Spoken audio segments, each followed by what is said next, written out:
Okay. Real quick, I had discovered after my gastric bypass that I was very sensitive to sugar alcohols, that I could only eat maybe 8 grams, which is probably the equivalent of 2 hard pieces of candy. And anything with maltitol, xylitol, any of that kind of stuff, I couldn't have. I could have Splenda. So I went back to work in February, and in my drawer was a brand new container of the Bariatric Advantage calcium citrate. Now, I had stopped using those because they were just too expensive, and I just couldn't afford it anymore, and I have to take too much calcium because of my hypocalcemic issue that I have. So I started taking them, and I was feeling fairly good besides the pain in my side, and I got real gassy that first night back to work. And then my second night back to work, I got really gassy. And I was talking to the girls around me, and I thought, oh, this is crazy. Is work making me gassy or what? This is ridiculous. My dogs. Then on the third night, I was doubled over. And I kept saying, I've done nothing different. Absolutely nothing. And I, kept going over it in my head, and it dawned on me that I was doing something different, and what I was doing differently was taking the calcium. So I went home, because I had already taken the container home, and I looked at the ingredient, and the very first ingredient was fructose. So me and my little research brain got on Google, and I Googled fructose. And there's 2 types of issues with fructose. One is a malabsorption issue, and when you have the malabsorption issue, you're anemic, you have all other kinds of issues going on with you. However, the other issue, which was called sensitivity to fructose, was when you were anemic and all that kind of stuff. It was real serious. And the other one was malabsorption. Now, this has absolutely nothing whatsoever to do with the RNY.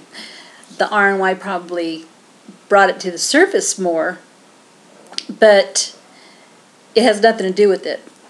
If you remember the beginning of my journey, I had a lap band. And due to a lot of gas buildup and a lot of issues that I was having, I had the lap band removed and had the RNY done.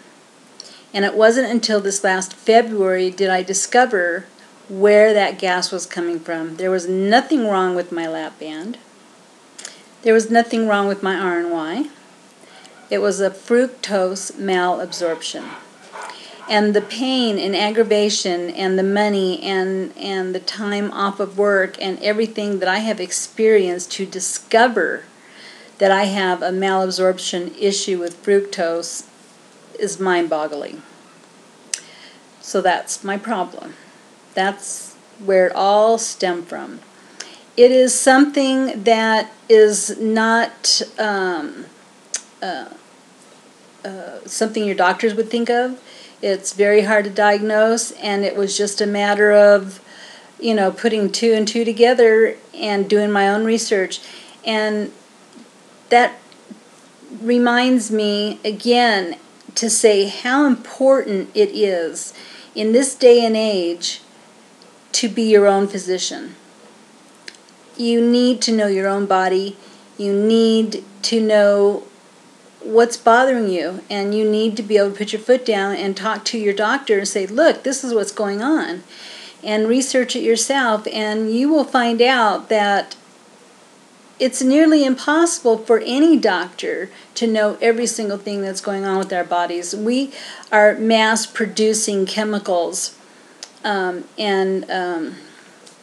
organically processed what is it that Sean is always saying?